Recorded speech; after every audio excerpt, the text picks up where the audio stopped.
Got a motion from Councilwoman Liebelt and a second from Councilman Northstrup.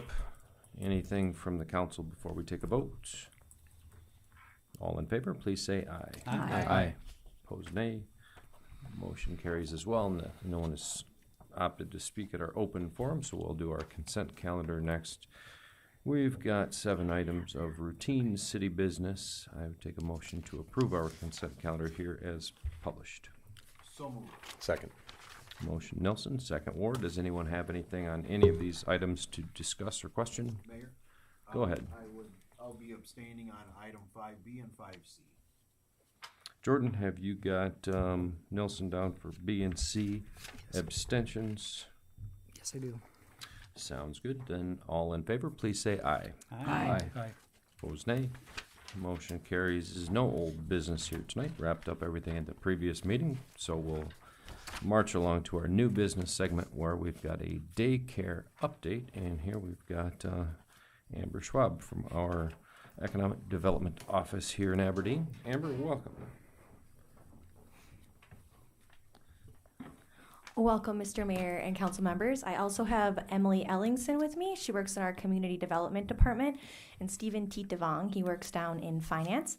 They were an integral part in making the ordinance that we worked on last year come to fruition and on our website updates. So we will go through the website first, and I know Stephen has some other stuff to cover. So in front of you on your screens, you should see under the economic development section, we actually have on the left-hand side a resource available for daycare providers in town, whether they're currently running a daycare or if they are interested in starting a daycare.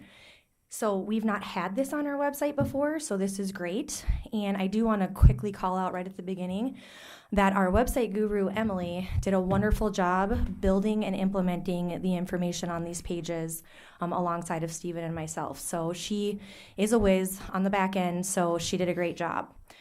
On these pages, you will find that you can find all of our licensed daycares in Aberdeen on a listed daycare provider list. You can also get the information on what you would need to start or grow your daycare business, and then who you would need to contact with the city to start that. And then another thing that we did is we updated the packets, and you'll see that here shortly. But on those packets, there are internal and external checklists, so we make sure that when someone is interested in starting a daycare, they know exactly what they have to do from start to finish to make sure that they get licensed efficiently, effectively, and very smooth. So which departments, which forms, which order, all the way from finance to community development to a fire inspection, you name it. They know what they need to do. There's a checkbox. It's awesome.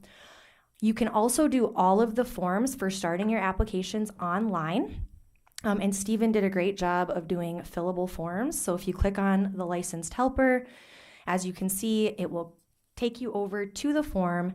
And then on that form, they can actually fill it in. And if they feel comfortable enough emailing it, they can. We have taken out that personal information step as well. So that way, if they do email it, it doesn't have like social security or anything like that on it. But if they want to just fill it out and then simply bring it in, they can do that as well. But now that they can do that from the ease of our online platform, which is awesome. Do you have anything you want to add about those forms? So the forms or the packets have been enhanced to include, like Amber said, the checklist. There's an instruction page, application, community development, administrative exception form, master list. All those things are there. It's a fillable PDF, and also it can be navigated by bookmark if you kind of look on the side there. Just note that there are 3 different types of applications. There's a family and a home and a helper application. So the differences between those is no more than 6 children for the family, and the home daycare is no more than 12 children. And helpers are the ones that are going to be helping the providers, and they also have to be licensed as well. One more thing that we do want to send out to the providers is just a notice about what has changed on the ordinance.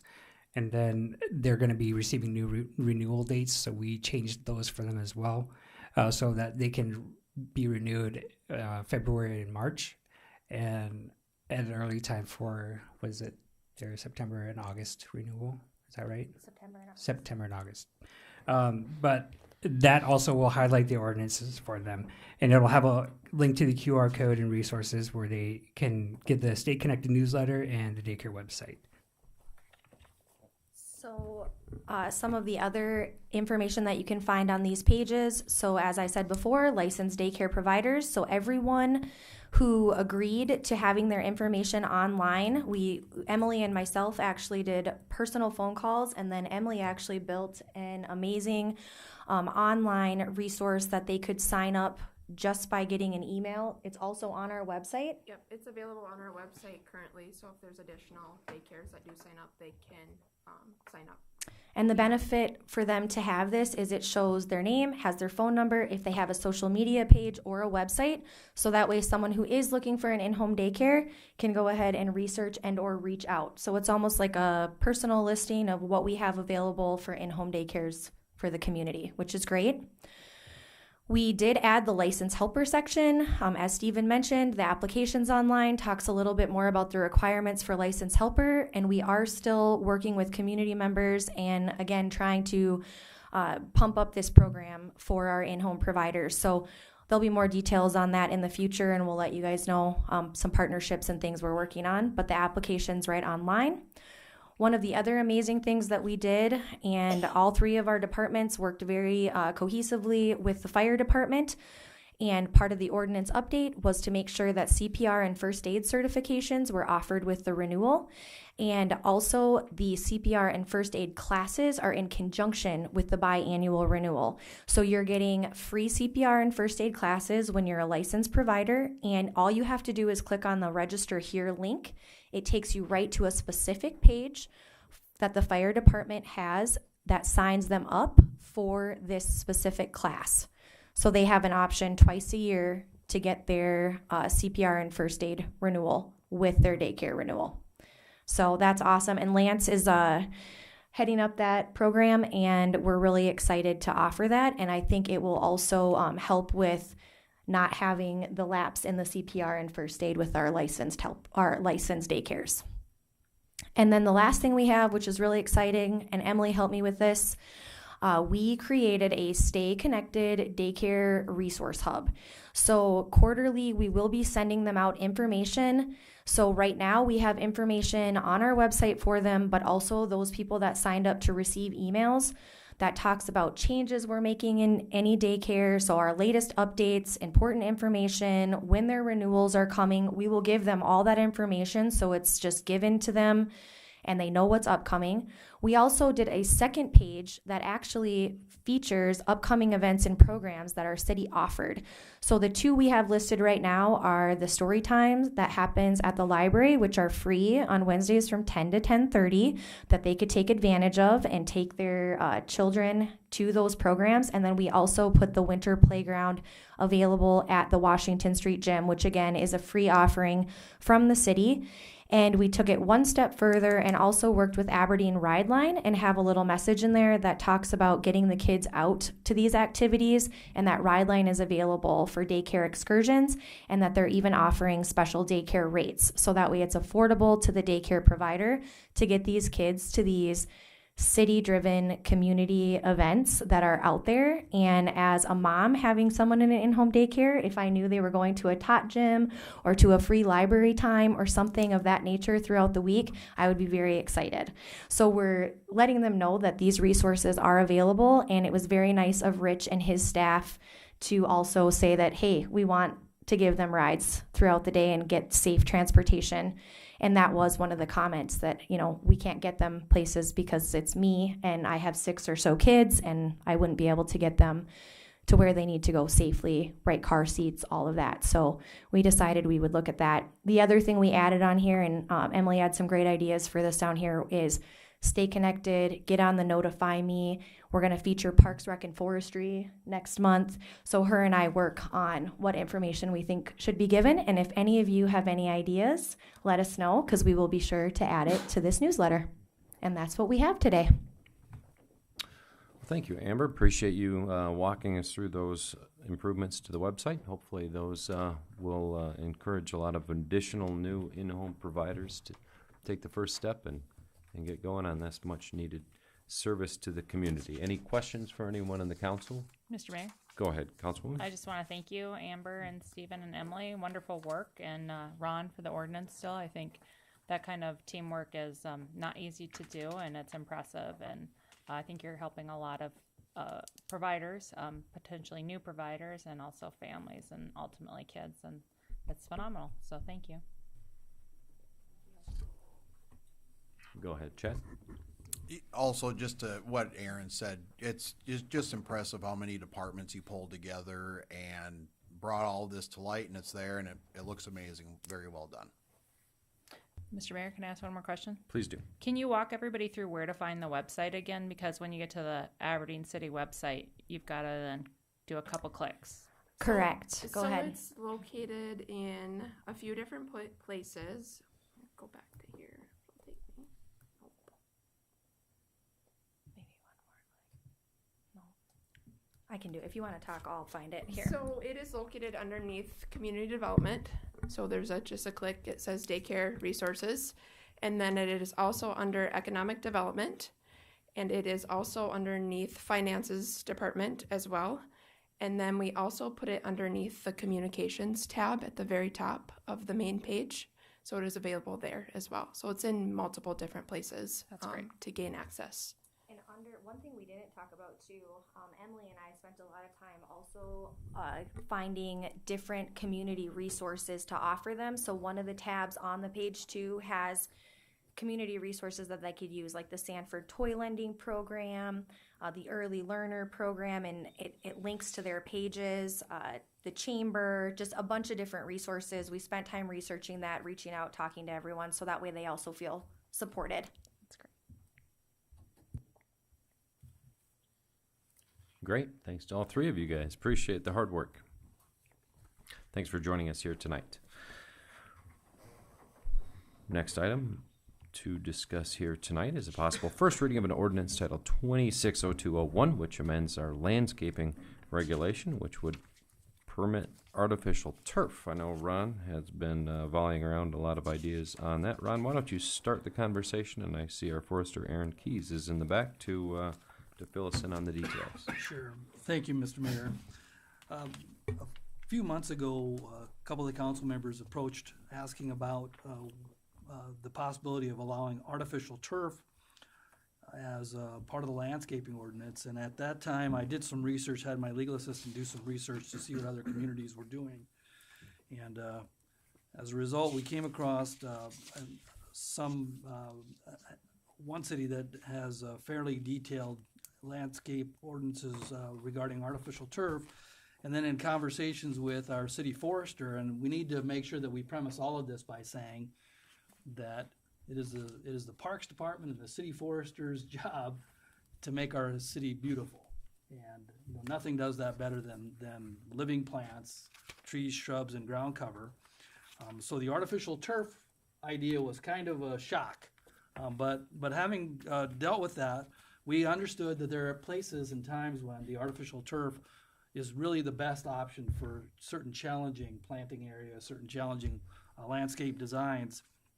And so what we've put together, and frankly, Aaron was very instrumental in working with us to help us refine the ordinance. But what we've put together is a amendment to the landscape standards that, number one, allows for artificial turf. And by the way, what we could find, there's only one other city in the state that allows for artificial turf. We think we see it around, but actually as part of a specific item allowed in ordinance, we only found one city that does that, and now we'll be the second if this gets approved. But what we also did in the process was identify how much ground in a landscape design, how much of the living ground area, the part that's supposed to have grass or trees or shrubs on it, should be allowed for artificial turf. And it was determined that 10% seems a good compromise. If the council will look, there's also an opportunity for a business to appeal that to the forestry committee, which is something that the forestry committee is equipped to do. They deal with other appeals of landscape standards, but it's important to recognize that this would only allow for artificial turf in non-residential districts. So it's part of the commercial side of the equation that we'd be looking at that. And then, as you can see, there is a brand new ordinance that would be a new 56-216 that identifies the districts that the artificial turf can be in, sets design, installation, and maintenance standards, and also application requirements that the city forester would have. It was a compromise and a collaboration, and I think, I'm not saying that Aaron is here jumping up and down, thrilled about this, but he feels that this is a good compromise and balances both the aesthetic and beautification concerns of our Parks Department and of our city with legitimate business type issues that they see with some of the landscaping. So with that, I'm happy to answer any questions, and Aaron, of course, is here to answer any questions. So I can think of one property off the top of my head that probably fits the criteria for this, that currently has artificial turf in place at their facility, and that'd be IDC on north side of Main Street. The process by which those guys were approved was just a zoning board approval. Can I, if I could, is my understanding that what IDC did not trigger the landscaping ordinance. That wasn't part of a larger project. And for those of us who are familiar, we dealt with this a few years ago, the landscaping ordinance is triggered by a particular capital project that's occurring at the property. The size of the project will trigger the ordinance. That work that was done by IDC a while ago did not even implicate the landscaping standard because it wasn't part of a project. They weren't grandfathered under anything. They hadn't done any work before that required it, so they were just able to do that. So that exception that we've heard a few times really doesn't apply because that wasn't even part of the landscape standard. So a person can slip in underneath of the radar with a smaller project currently. The way the standard is set up is that what triggers it is a project. And if they come in for a particular size project, as part of that project to get a building permit, now they have to also get a landscape design approved. Mr. Mayor? Go ahead, Councilwoman. In addition to the beauty of landscaping, I think it's really important to know it's important to consider how permeable the landscape is. And so I appreciate that the ordinance specifies the kind of turf. Like you can't just run to Menards and buy crap turf and throw it there that you might put in a dog kennel. It's going to have to be high quality turf that is permeable, because it ultimately is about drainage and about evapotranspiration. So I think it'd be good if Aaron shared that, because I don't think that's widely understood, that it's not only about beautification. Aaron, appreciate you coming here tonight. Make sure that have a seat. Make sure the little green light is on. Walk us through the process and how you feel about 10% of landscaping being artificial turf. Well, I think Ron did, said it really well in the fact that the 10% I'm agreeable with, because I think it would cover certain areas that, there are always situations where if you want to plant real grass, maybe it's too narrow of a section, maybe it's right next to the parking lot where salt's getting dumped on it often, and it's too hard to grow grass. Oh, sorry. And so I think there are situations where we, can use that type of thing to, take the place of real natural grass. But, obviously I would much more prefer to see live plants instead of plastic. So I think 10% would be, a good accommodation. And that would not include hard parking surfaces such as the... It would be an instance where it wouldn't count as hard surface. No, it would be... So the 90% would be the landscaped portion. Would have to be... Correct. Stones or other grass landscape, areas. rock, mulch, things like that. So the gentleman that had brought the ordinance idea forward, does this 10% going to satisfy the demand of the the property owner that was interested in implementing turf as opposed to grass? Is 10% gonna do the trick? I mean, based on your drawing. Right, yeah, we figured it, and yeah, it's 10 to 12% is what they were, and it's already prepped for artificial turf. Yeah. And was there more than one circumstance, or was this kind of a one I- type of a deal? I only know about one, and I mean, other people on the council had other opportunities to meet with that business owner, but I mean, I'm sure other people, knowing that this is allowed, will look at it in the future. Obviously, the 10%'s not a big window for them, but it's better than it is now. So I think it's a good thing, and I appreciate everybody that worked on this because it took us a while, but we got through it. Sounds good. Any other questions for the city forester? Oh, go ahead, Chad. I guess this is maybe a question for Ron, referencing the example you gave with IDC where there wasn't a trigger. Does this close that trigger that still, so they, on a smaller project where they're not hitting the threshold, they could still?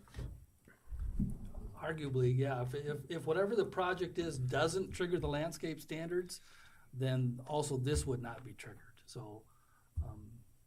But they don't have to abide by this? Well, we're not trying to encourage people not to abide by it, but. I thought that this would correct those other situations, but Yeah. you would, or I was hoping it would. Well, so in open court here, we're having this conversation. You know, your authority is as set forth in the landscape standards. And, you know, what triggers that Yeah. is what triggers your authority. So there might in fact be an unintended consequence of closing an opportunity for people to utilize artificial turf on projects that wouldn't be scrutinized by this. No, there would not be an unintended consequence. If we're not scrutinizing some landscaping that they're doing now, then we won't scrutinize it just because of this new ordinance. But it does not close a loophole though in the terminology that was thrown out? I guess I'll say it doesn't. Yeah. I think the way you're saying it is probably correct. Yeah. If they could do it now, which IDC obviously could, as an example, they could still do it. I feel like we need that Law and Order dun dun dun. Yeah. Well, Mr. Mayor, Go ahead. we didn't let Aaron answer my question from before, which is why does it matter that the artificial turf is high quality and that it's permeable? So if people are trying to get underneath the ordinance, they understand what the real purpose of having landscaping in commercial properties is. Right, so you're saying why does it matter whether you use higher quality? Yeah. Why do we need live plants and landscaping Well- in those areas aside from beautification, in addition to beautification? I 'Cause mean, think there's real reasons there that have a lot to do with right. runoff. We're trying to solve multiple issues, whether it's lessening the amount of heat in asphalt concrete areas, whether we're trying to reduce stormwater runoff. So we want areas that are permeable, that'll soak in some of that water, or trees that will slow down some of the rain so that the runoff isn't as fast. And that's where we want to make sure if we do allow artificial turf, we want it to be of a higher quality that allows a certain amount of moisture to pass through it. Not only that, but to have a quality of turf that doesn't start, flaking and discoloring, because this is artificial, so it's plastic, it's everybody's heard the term microplastics, things like that. We want to try and lessen the amount of that ends up in our stormwater system and things like that. So, we want it to be a higher quality so it holds up and stands up better over time. But as written, you're A-okay with the ordinance at this point. Mm-hmm. Mr. Mayor. Go ahead, Councilman Johnson. Thanks, Mayor. If I'm a business owner and I have an interest in installing artificial turf. Are you prepared to provide any resources or steer me to a resource where I can purchase? Sure. We could, what I would probably do is set up a one-page handout that I could give you with links to certain websites, because there are some standards in here as well. Yes. And, we would do maybe more description on what those standards actually are and how to make sure that whatever you're buying meets those standards. Yeah. In your opinion, is it likely that any Aberdeen stores that provide artificial turf would meet the quality that you are interested in? I don't think so. It would be a special order. Sure. Thank you. Through the nurseries, more than likely. Thanks for clarifying. Yeah. Councilman Econger? First, unless I'm reading something incorrectly, Ron, I thought the added language on A3 is 15%, is it not? No. We keep saying 10%, and I was walking into the meeting thinking. It could be up to 15% if the forestry committee grants that, a variance, we'll call it, basically. Okay. Yeah. So it's 10% unless you appeal to the forestry committee, and they could take it up to 15%. Okay. And then any appeal beyond that would have to come through city council. Right. Okay. Move to approve. Second. Got a motion from Councilman Ward and a second from Councilwoman Fulberg. Does anyone from the council have any further discussion or questions? Mr. Mayor, Yes, Mr. one more question. Go Aaron, ahead, Jed. We've talked about IDC, and obviously there's the new project that prompted all of this. Are you aware of any other locations where this has come up, or? This is the first request in 20 years that I've had. So, Okay. yeah, I know of no other than the IDC. Okay. I don't know of any other turf. Okay, thank you. Yeah. Mr. Mayor? Talmadge? Just kind of want to explain my position on this at this point. I appreciate all the work that's gone into it. I've talked to Ron a number of times. I appreciate Aaron's looking at it. I end up with a lot of conflicted opinions and takes on some of these things. So this is my perspective. I start the world that I have a hard time telling somebody else what to do with their property, because I don't like being told what to do with my property. So that's kind of my ground rules. But at the same time, I think the purpose of zoning and the appropriate application of zoning and any sort of similar regulations is to address problems where a nuisance suit could be brought, but trying to figure out how to apply damages or apply an appropriate after the fact remedy is not really all that reasonable.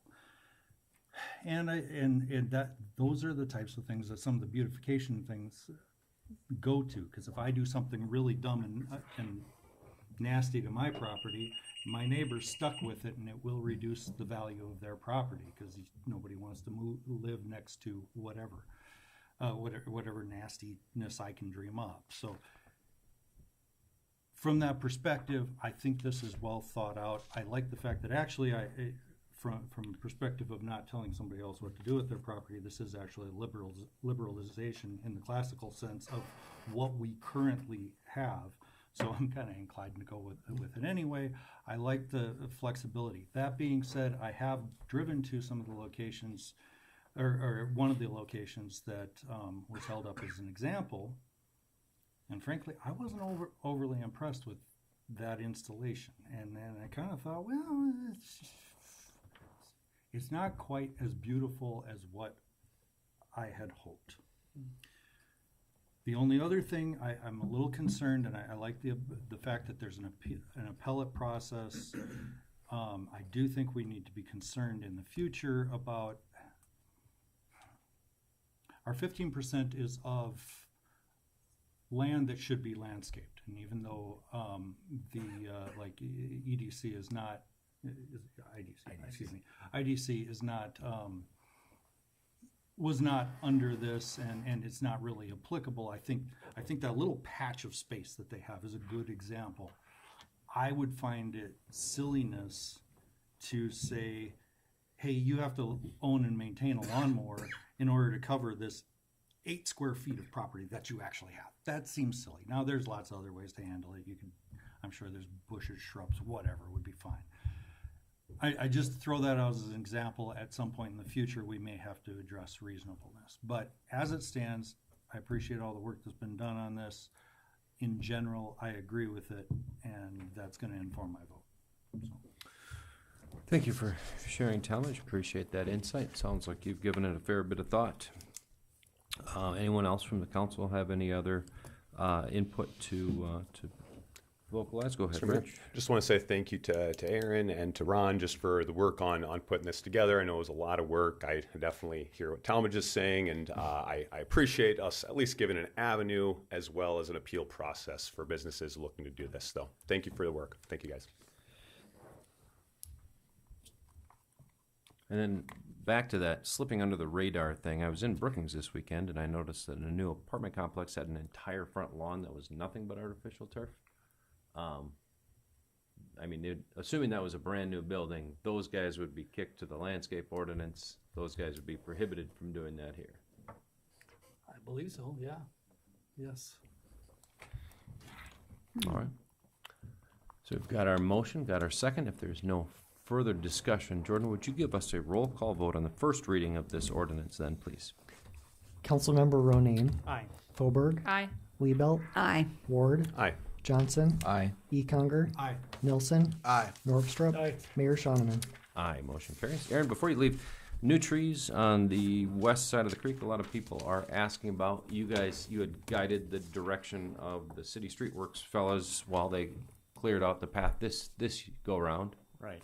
So you're feeling a lot better about the area Yes, south of 8th I'm Avenue. glad we were able to preserve more trees, or trees in general, yes. And then north of 8th, we should be able to do a planting effort to get between 8th and 6th where some of those... Yeah, I think or even 10th and 8th, I guess. Yeah, all the areas where work's been done for over the last 2 winters, I think there's room for new trees to go in, yes. Great. And you've had an opportunity to look at some of those dead trees. Yes, so, and I know Public Works was south of the willing pedestrian to bridge. help with some of those that are actually laying in the water. So I think, if we both work together, we can get a majority of those out.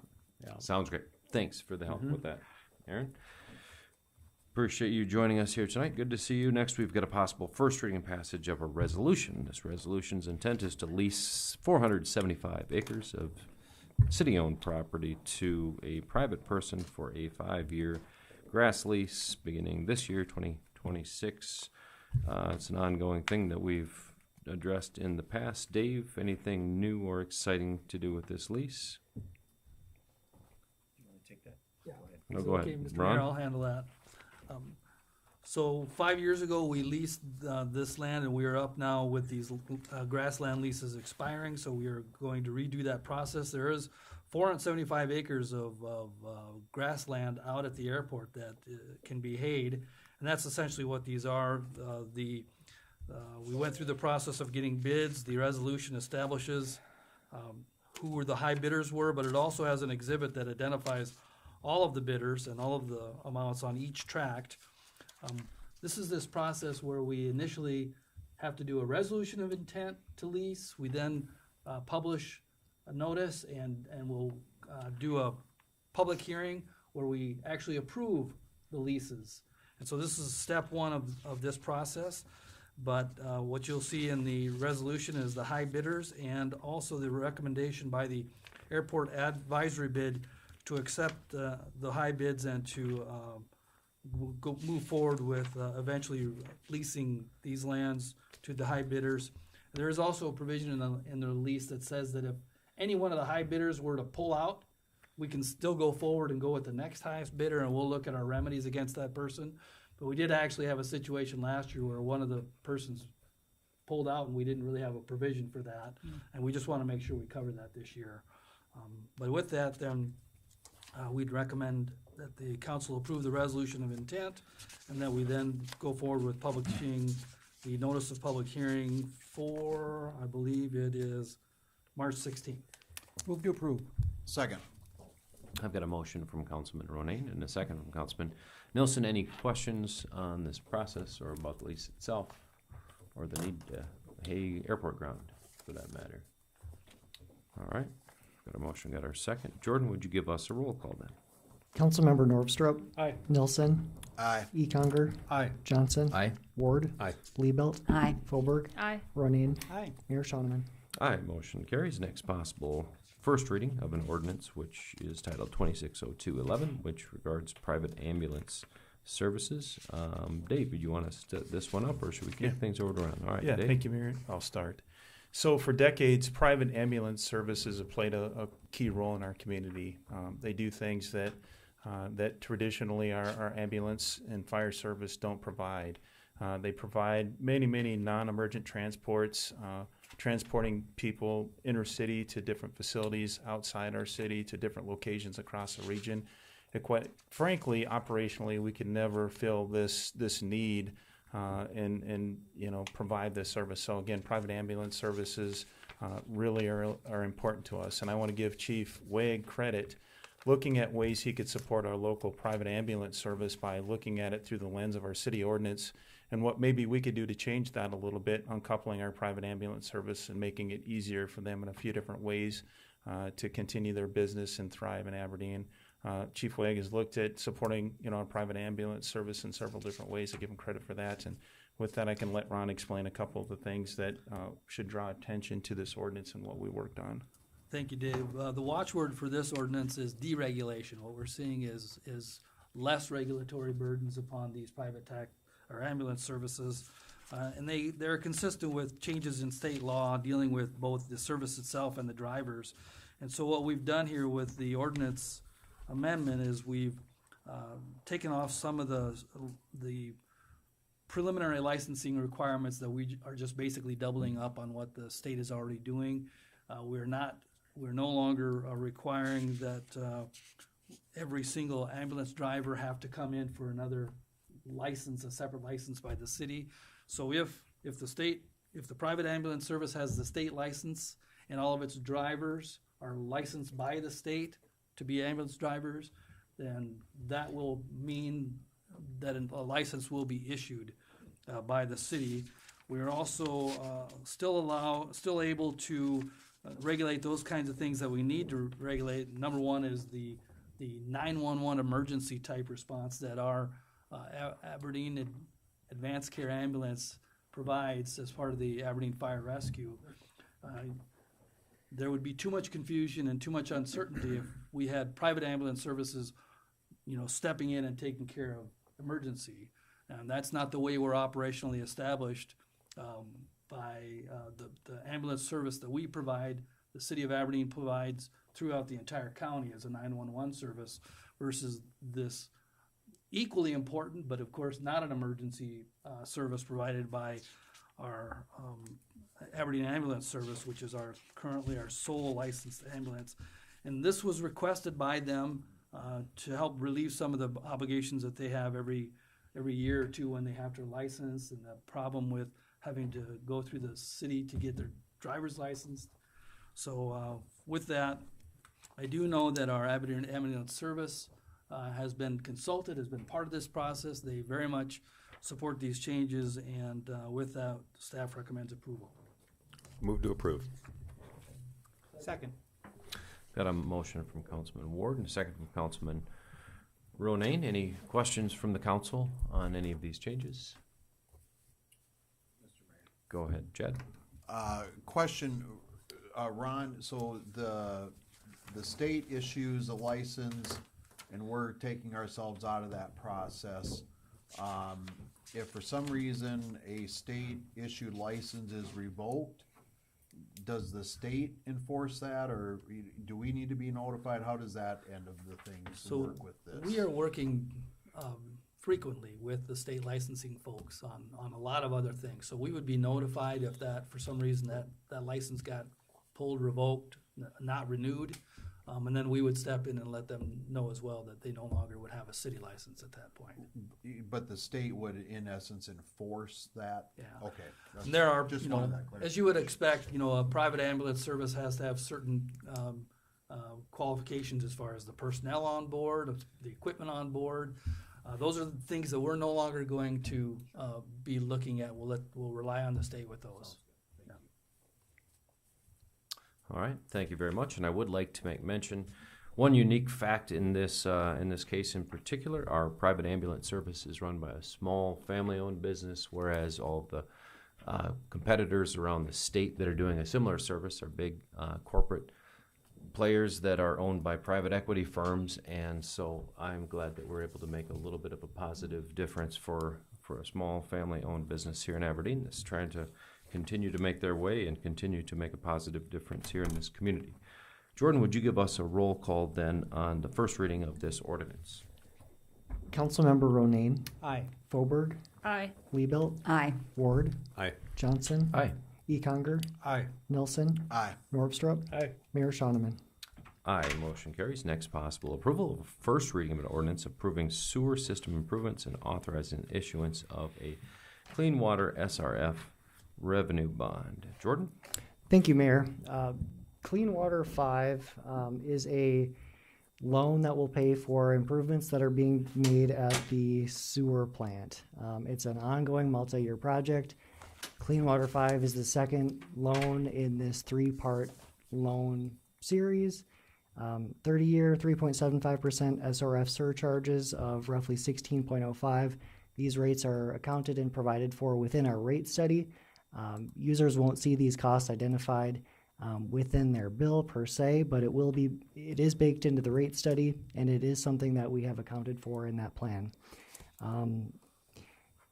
This is, as I said, a SRF loan. We have an application in now for Clean Water 6. This is not that. This is simply moving forward with Clean Water 5. We have roughly $1.5 million remaining in ARPA funds. We have roughly $30 million remaining in Clean Water 4, but we're drawing roughly $3 million per month. So we need to start this process so that we have the funding available when it comes time to pay bills later on this year. This will take time to close. We're starting the process now. We'll bring it back next week for second reading, and staff recommends approval. Move to approve. Second. I've got a motion from Councilman Ronayne and a second from Councilman Ward. Any questions or comments, discussion points from council members as it relates to this SRF revenue bond? You did a good job of explaining it, Jordan. No questions at all. Why don't you give us a roll call vote then? Councilmember Norvstrup. Aye. Nelson. Aye. Econger. Aye. Johnson. Aye. Ward. Aye. Liebelt. Aye. Fauberg. Aye. Ronayne. Aye. Mayor Shonneman. Aye, motion carries. Next is a possible approval of a first reading of an ordinance which would establish sewer surcharge for this SRF debit debt service. Jordan, $16 per user per month, it looks like. Walk us through that. That's correct. Thank you, Mayor. Again, this is related to the loan that we just approved. We will have these, the effective date of this would be December 1st, 2027, which is a ways out, but it needs to be in effect at this point of substantial completion or 2 years after closing the loan. So if we close the loan in June, we'd start paying then. We could reach substantial completion before then, so this gives us a little flexibility in making sure that we have the rates collected when we need to. Again, the 1605 won't be itemized on your bill. It's baked into the user fees and service fees that you'll pay in your monthly utility bill. Staff recommends approval. Move to approve. Second. Motion Econger, second Nilsson. And what would you estimate as an average utility bill currently for an Aberdeen customer? Average is subjective. I would say, depending on your household size, as a family of 4 with young kids, it's 85 to 95. My parents might be 65 to 75. It really depends on what normal is to every individual user. But if anyone wanted to look at their user history, I'd encourage them to reach out to the utility billing office so that they could get a sense of what their consumption is and what it might look like under this new rate structure going forward. Thank you for that clarification. Go ahead, Councilman Johnson. Thank you, Mayor. Jordan, can you estimate how long this added fee might be in place? Or do we know how long? Sure. This will be a 30-year loan, so the surcharge would be in place for the life of that The loan. entire 30 years. It's possible that as our system grows, as we add more users, it could go down per user per month. But in order to pay this thing off faster, we'd likely keep it where, or rather to keep it on the structure, amortization schedule, we'd keep it on the schedule and pay it as revenues allow. Okay. Thank you for that explanation, Jordan. Any other questions from the council? All right, go ahead with the roll call vote.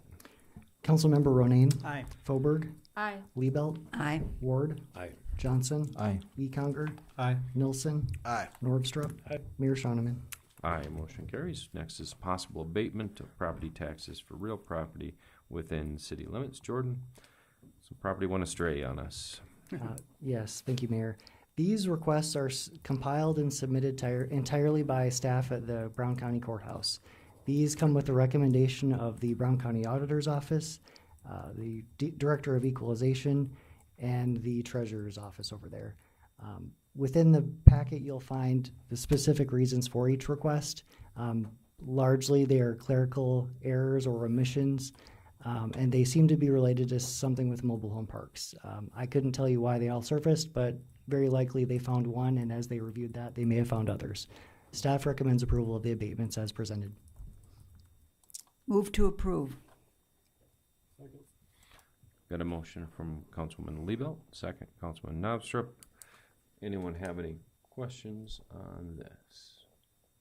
Mr. Mayor, Go ahead. just want to note Councilman that I'll Ward. abstain from this. All right, please note that abstention. And Jordan, would you give us a roll call? Councilmember Nordstrup. Aye. Nilsson. Aye. Econger. Aye. Johnson. Aye. Liebelt. Aye. Foberg. Aye. Ronayne. Aye. Mayor Shoneman. Aye, motion carries. Next possible approval of the WRF improvements, pay request number 8. It's $1,908,000, and it is to PKG Contracting. Amanda, good to see you as always. Thank you. How's work been down there? It's going well. Project's approximately 28% complete. Continue with substantial concrete pours throughout multiple processes in the area. They just started getting into the pre-treatment area, are constructing a bypass channel, and we will begin bypassing the pre-treatment building once that channel is in place and start removal of the equipment there.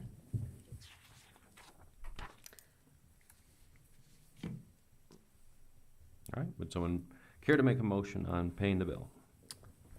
Move to pay. Second.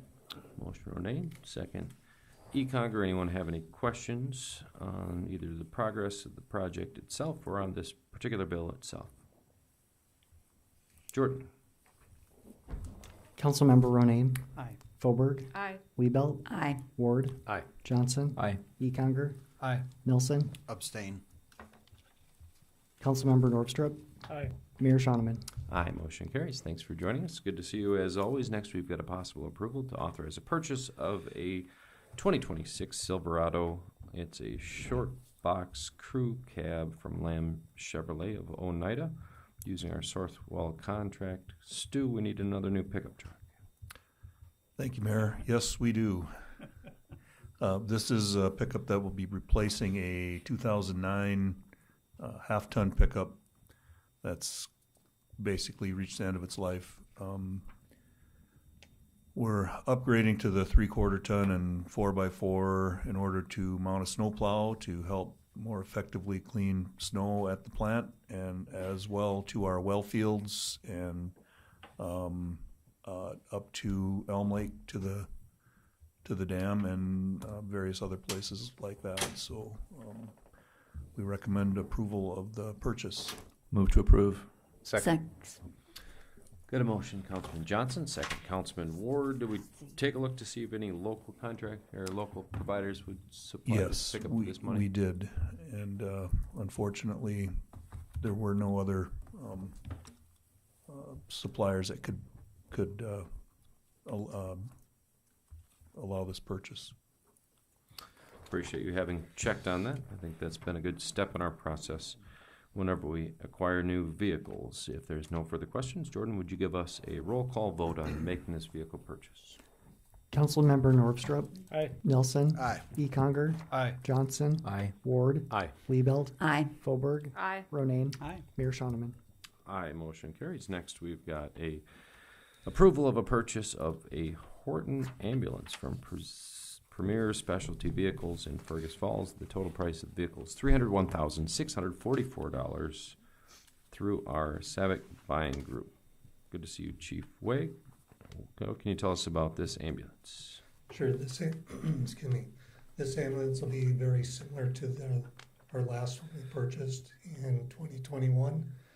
It'll be identical except for one small compartment, and it'll be replacing a 2018 Ford ambulance. The Ford ambulance has approximately, excuse me, I'm losing my voice, 100,000 miles on it, and we are going to purchase this ambulance through a consortium. It's called Savick. It's a buyer's group, so it's the best price up front. And it's going to take approximately 3 years to build, and we'll see it in probably 950 days. Isn't that crazy? Wow.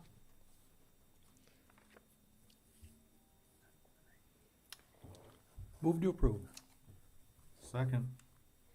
Got a motion from Councilman Ronayne, second Councilman Eaconger, 950 days. Some of us might not be here anymore. Holy Might not smokes. be. I hope to That's be. a long but might not time. be. That is a long time. If there's no questions from the council, Jordan, would you give us a roll call vote? Councilmember Norvstrup. Aye. Nelson. Aye. E. Conger. Aye. Johnson. Aye. Ward. Aye. Liebelt. Aye. Fauberg. Aye. Ronayne. Aye. Mayor Shoneman. Aye, motion carries. Next possible approval. Thanks for joining us, Joel. Next possible approval of a pay request, title number 4. It's for our water tower and transmission line. It's to Damis for $385,961, as well as $888,938.75 to Landmark Structures for their various inputs into this project. Stu, how is that coming along? Thank you, Mayor. I have our Assistant City Engineer, Destin Spellman, here tonight, so I'm going to ask him to speak to this item and the next item on the agenda. Destin, I heard they were pouring concrete out there this afternoon. They're working on the concrete pedestal for the water tower. How's the project coming along? Things are going good. They'll be working on the pedestal for a little over a month yet, and working on the transmission line by the water tower itself. Work completed has been satisfactory. We should pay these bills. Yes. All right. Move to approve. Second. Got a motion from Councilman Ward, second from Councilman Johnson. Does anyone have any questions on the project or these particular invoices? Go ahead, Councilman Johnson. Mayor, it's just a question of curiosity. What is the thickness of the pour for that pedestal? That's a good question. I could look in the drawings and let you know. It's not real thin, though, I bet. No, it's sturdy. All right. So, Jordan, would you give us a roll call vote, and we'll go ahead and pay those contractors? Councilmember Ronayne. Aye. Fauberg. Aye. Liebelt. Aye. Ward. Aye. Johnson. Aye. E. Conger. Aye. Nelson. Aye. Norvstrup. Aye. Mayor Shoneman. Aye, motion carries. Next is possible approval of a bid. This is to Jensen for $440,123.59. It's for our 10th Avenue Southeast, Goodrich Avenue Southeast Mill and Overlay Improvements. Destin, glad you're still up there. What can you tell us about this project? Yes, we received 2 bids for this project, and we are recommending to go with the low bid for $440,000. Move to approve. Second. I've got a motion from Councilman Johnson and a second Councilman Nilsson over there. Can't even say that their voices sounded the same this time. I just was writing down some information about this. I changed it to mess with you. Okay, do you? It's like throwing your voice. Upgraded, you mean? We need a one of those little What do they call those, marionettes or whatever? I'll get one of those. That'll be a Christmas gift for Councilman Nelson over there. 10th Avenue Southeast, Goodrich, $440,000 low bid. Jordan, would you give us a roll call vote? Councilmember Norvstrup. Aye. Nilsson. Aye. Econger. Aye. Johnson. Aye. Ward. Aye. Liebelt. Aye. Fauberg. Aye. Ronayne. Aye. Mayor Shoneman. Aye, motion carries. Thanks for joining us, Destin. Next, we've got a possible approval of recommendations on the bid of the water treatment plant pipe gallery decking project. Stu, a lot of things going on. Yes. So this project is to basically build a floor underneath our filter gallery out at the water plant in anticipation of a project that was just bid today to replace all the valves underneath that area. It's kind of treacherous conditions down there, so by putting this decking in, we'll be able to make that next project go a lot smoother. Essentially, the bid that came in was just right at what our estimate was for the project, so we're recommending approval of this bid. Move to approve. Second. Got a motion from Councilman Ward, second Councilwoman Liebelt. Any questions? Jordan. Councilmember Ronayne. Aye. Fauberg. Aye. Liebelt. Aye. Ward. Aye. Johnson. Aye. Econger. Aye. Nilsson. Aye. Norvstrup. Aye. Mayor Shoneman. Aye, motion carries. Thank you, Stu. Next, we've got a possible approval of Parks and Rec Board naming a new park as well as a full-sized dollhouse. And here's Matt Braun, our Parks and Rec Director. Matt, welcome. Hello, thank you. Some of you may be aware of these things. I know the the City Council voted on the parkland purchase from the church down there, and at that meeting, I believe it was discussed that it was going to be named Good News Park. We just took that, excuse me, haven't been talking for a while here. We took that to the park board just to go through the formal naming right process and are bringing that back to you guys now for approval. The other thing is the dollhouse that we are getting donated over $400,000, a collection of dolls, and in lieu of their donation, they were just asking that his wife's name be put on the building as a kind of a memorial type thing. So that is what the other one is for. That is going to replace Mary's house out there at Storybook Land. We did write that agreement where they are making the donation to Sertoma, and we're allowing the naming rights stuff there. So any selling of the dolls in the future or anything like that doesn't have to be, put on auction or anything like that. Sertoma can handle all of that, so that makes it easier for us. So if you got any particular questions, I'd be happy to answer. Well, I'd just like to say thank you, Matt. I think that it was probably one of the first meetings you got drugged to was me trying to scrape up that land for that park down there. Yeah.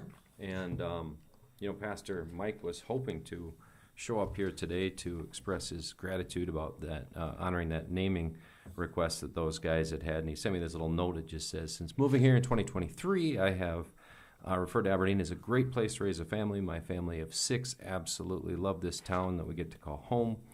We, the people of the First Baptist Aberdeen, are thankful to have had the opportunity to help support and add to Aberdeen's family-friendly culture.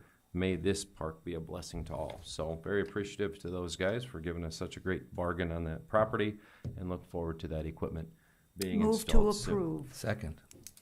Got a motion, Councilwoman Liebelt, a second, Councilman Johnson. Any questions, statements, comments? All right, all in favor, please say aye. Aye. Aye. Opposed, nay. Motion carries. Matt, that was easy. Thanks for coming. Appreciate you honoring those commitments for those people's requests. Next, we've got possible approval of payment change order to our airport improvement project, Airport Terminal Access Road and Parking Lot. Invoice 11 Helms, $2,600.37. To Dami, $6,399.91. And finally, Dami, a decrease of $177,133.06 to the contract amount. I don't see Rich here, so I'm gonna Mayor, go ahead. I'm going to step in. Well, appreciate you doing that. Our delegate to the airport board, Councilman Johnson. One member of them, yes. Our one liaison. So in Rich's absence, I'll introduce agenda items O and P. And as the mayor has just covered briefly, item O has three parts, and maybe we can just vote all at once when they've been explained. Item 1, the invoice number 11, is for concrete testing, and that was part of the parking lot and access road project, which did lay some new sidewalk outside of the terminal entrance. The pay estimate, number 5, is for partial work completed with that same project, the terminal lot. Item 3, happy face here, that's a change order in a significant amount. It's a decrease of $177,133. That's a $2.41 million project. This amount is being backed out of the contractual payments, and so it represents actually over 7% of the value of the entire project, which is significant. So what has allowed this is some efficiencies that were found in reduced materials, the topsoil used in the temporary entrance and exit that some of you drove on. If you were accessing the airport, that topsoil was a different amount than was estimated than actually used. The asphalt base, the seeding, fertilizing, mulching amounts were also, there was less disturbed soil than estimated. And then the sidewalk depth also was changed within parameters. So those are the efficiencies that caused that $177,000 change order decrease. And the funding is 95 federal, 2.5 state, 2.5 city. Move to approve. Second. Got a motion from Councilman Ward, second Councilwoman Foberg. Thanks for that explanation, Alan. Very thorough and always good to see numbers moving in that direction. Jordan, would you give us a roll call vote for the first 3 payments relating to that airport improvement project, access road and parking lot? Councilmember Norvstrup. Aye. Nelson. Aye. E. Conger. Aye. Johnson. Aye. Ward. Aye. Liebelt. Aye. Foberg. Aye. Ronayne. Aye. Mayor Shauneman. Aye, motion carries. Next, we've got a pay request. It's for Helms for the following: $4,176.16 for our apron reconstruction phase 2, $724.35 for the airport terminal expansion, and final, $905 for the preconditioned air unit, and finally $5,600.22 for the SRE building expansion. Alan? Quick details here as well. The first item is $4,176, and that is for construction and contract administration for the final compliance review and report document that the FAA requires, and that's 95 and 5 funding allocation. The second part of this agenda item is tied to the airport terminal expansion. That's a future project that it will start soon, late March, early April kickoff. And this billing of $724 is for engineering staff meetings with clients and contractors and the documents that were needed for that. Item 3 is for the preconditioned air unit, PCA unit, and this is an interesting thing that'll be an enhancement to the services offered by the Aberdeen Airport. The 95% federal money is coming from a source called VALE. That stands for Voluntary Airport Low Emissions Program. And it's going to substitute an electric appliance for what's currently used as an auxiliary power unit that requires burning of jet fuel. And so this appliance will maintain comfortable temperatures for Delta jets while they're parked, and outside of the plane improve air quality. So that's a good thing. That will be installed also within the next 2 months. Actually on the 1st of April it should be done. Item 4 is the SRE building expansion. SRE stands for snow removal. Is that right? Yeah, snow removal equipment. So this is an existing building that will be expanded. $5,600 covers design services. When that larger building is complete, it'll provide a larger bay storage for maintenance of our snow equipment, the sweepers, and some of the de-icing materials that are used there. So there's your overview. Thank you much. I take a motion. Move to approve. Motion Econger, second Knopfstrup. And hats off to Alan for coming up with that acronym on the fly. That was pretty good. I wondered how that was going to go. But it looked good. Jordan, would you give us a roll call? Councilmember Ronayne. Aye. Foberg. Aye. Liebelt. Aye. Ward. Aye. Johnson. Aye. Econger. Aye. Nelson. Aye. Norvstrup. Aye. Mayor Shoneman. Aye. Motion carries. Next, bills and I guess just the bills this week. February 17th. Take a motion to pay the bills. Move to pay all those bills. Second. All right. Got a motion, Councilwoman Liebelt. Second, Councilman Econger. Jordan, would you give us? If I may, Mayor, I would just note that this is dated 2027. These are future bills. That or you're a time traveler. I'm suggesting maybe we should pay this week's bills. Fair enough. This will be something we'll correct in the next week's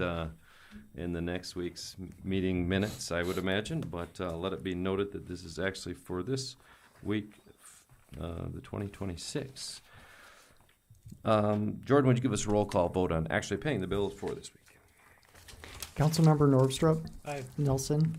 Aye, with an abstention to PKG. Councilmember Econger. Aye. Johnson. Aye. Ward. I'll abstain. Councilmember Liebelt. Aye. Foberg. Aye. Ronayne. Aye. Mayor Shoneman. Aye. Motion does carry. Next, we've got our city manager's report, and immediately following, we'll have an executive session, just as a heads up for those folks that will need to evacuate the room at that point. So, Dave, what have you got for a city manager's report here this evening? Yes, thank you, Mayor. So if you recall, recently we've been conducting interviews to hire our new library director. So from our library board's work and the work of the employees going through that process, people were interviewed for that position. The library board met and voted and approved to hire Kara Piron for our new library director. So Piron, I'll get that right, I promise. So you may recognize Kara. She's done an amazing job. She's been with the library for 27 years, held multiple roles within that. Recently, I attended a pie and bingo event where she facilitated that. It was an amazing thing, standing room only, but she's held lots of roles, had great leadership. She's worked to bring our library through that phase in time where we didn't have a director. So she's going to do great things. We're really excited to have her on board. She's excited, and we're really looking forward to see what she can do with the library. With that, Kara, do you want to step up and just introduce yourself? Okay. Thank you. That was a very generous introduction, and I always take an opportunity to talk about the library. So I'm just so thankful for this opportunity and for the encouragement to take on a new role.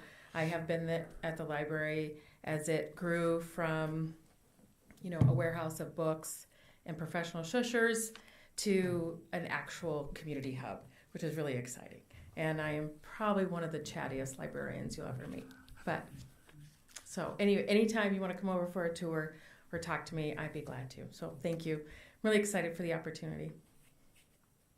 That's great. Would you stick around for a photograph afterwards? Sure. Before we go to the executive session, once Dave wraps this, we'll just convene around here and get a nice picture, if you don't mind. Sweet. All right, thank you. So next, I'd like to talk briefly about our trip to Washington, D.C. for the Rural Water Conference. First, I just want to recognize our city council staff. You all do a lot of different things, your attendance on the boards, your travel, the things that you do that I see as a city manager and our department heads from the perspective of all the time that you put into, helping our city succeed in supporting the departments and the department heads in the work that you do. So recently we took a trip to Washington, D.C. to seek support for continued funding for our WINS water project. And I just want to thank Mayor Travis Shoneman and Councilman Ward. It was their turn to travel and be able to dedicate 3 solid days of being out of their role and being out in the DC environment. And I just want to say thanks for their time. But I want to say that I feel that the trip was highly successful. It gave us an opportunity to really continue to partner with our BDM and web partners. I will just say that those two organizations are great organizations. They have a lot of people that are supportive. This is a team effort. We're in alignment. I just want to say that everybody's interested and we're working together. It did make a difference, meeting with the Bureau of Reclamation, and I think Travis had noticed maybe this is the first time a delegation of people from Aberdeen have ever met with the Bureau of Reclamation in Washington, D.C. And to talk to the people that actually make the decisions and decide funding on what Aberdeen, South Dakota is going to receive in a water project, they said it was meaningful. Having faces and a name to the project they're actually working on made a difference. And then our congressional delegation and our leaders out there, it's very important right now. We're in a good position. So basically the allotment that we received of $20 million will go into the Ipswich arm and leg of the development of this project. And then the next funding opportunity, Aberdeen will be a priority. So we'll be looking at connecting, Aberdeen to the web component of this structure. It's interesting. So the $20 million that were received recently in the CDS, the Congressional Directed Spending, we have a year to be able to use. So if you can imagine the time frame of trying to spend $20 million and all the complexity that goes with that. So our partners are really working. They're a solid group of people. They support Aberdeen. We support them. And I just really want to say that I'm impressed with the partners we have on this project. So the next thing that we're doing is, through our legal advisor, we're working on a written agreement to kind of put that together. And we'll have more to report, but I just want to say thanks for the commitment of our council staff and the commitment that our councils gave for 3 solid days. It was a success, and we're in a good position in the future. So thank you for that. And then one last piece I have, employee recognition. So we want to recognize Alex Kahn for 20 years in the Public Works Department. He's part of that crew that's been working hard, making a difference in dredging our Moccasin Creek. Mayor Travis has done a great job, showing the progress on that, and he's part of that. And we thank him for his 20 years of service in the Public Works Department. We want to say thank you for 15 years of service to Marie DeGroat, who's been our executive assistant. And if you're familiar with our change of government, that changed 15 years ago. And she's been an executive assistant from the first city manager to the present. And she really sets the standard when it comes to professionalism and customer service. If you've ever had an opportunity to work with her, does an amazing job, connects with the community, very helpful. We're just blessed to have her, and we want to thank her for 15 years. And then finally, our animal control officer, John Weaver, is celebrating 25 years of service. You may be familiar with John. He may have helped you find a lost pet, may have come and kind of guided you on city ordinances related to animal things. But I would just want to say that, John's found a great balance in our community for animal control. Sometimes his job's not popular, and people don't see that as necessarily useful to their overall lifestyle in our community. And I really want to say that several years ago, he worked hard to establish our ordinance that gave the Animal Review Board a life in Aberdeen. So basically, it's a due process thing that he stood up. And basically, if somebody receives a citation or an action from the city based on a pet or an animal thing, they have the ability to come to the city and appeal that and basically overrule John's decision or the city's recommendation. And over the years, we've used that Animal Review Board. So he works on several different spectrums, trying to really provide service to Aberdeen and does a good job. And with 25 years, we want to say thanks. With that, that's all I have. Thank you. Thank you, Dave, and appreciate you having come along on the trip as well. I think it was much success, as you had stated, thanks to all the employees that had reached those milestones. So in a moment, we will move this meeting to executive session, but in the meantime, why don't we grab Kara for that photo?